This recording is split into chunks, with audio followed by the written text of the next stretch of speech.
Hey there, these two things are going to take care of those gaps on those laminate floors. It was sent to me from the brand, so let's take a closer look. So here's an up close look at the machine itself. Very simple lever mechanism. You have the metal here, and then you actually have this suction cup base on the bottom that the lever will engage or disengage. This area here is for tapping it with the hammer to knock that back in place. This is the two-sided hammer that is included with it. It is not your standard metal hammer on either side here. It's a different material, feels like plastic or something, maybe some silicone or rubber to tap those back in place. There's a foam knee pad that comes with it since it is done at the floor level. Finally, we have this pack of stickers that comes with it, and this worked really well for my floor. They simply peel off and then go down onto the floor.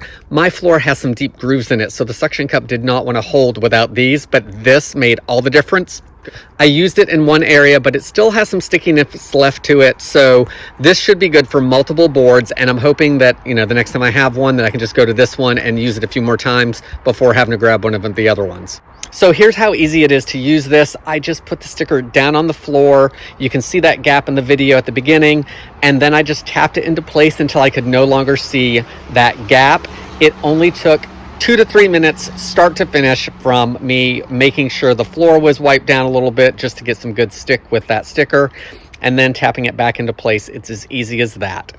If you're looking for an easy fix for those laminate floor gaps, then I hope this video helps you decide on if this is a good product for you.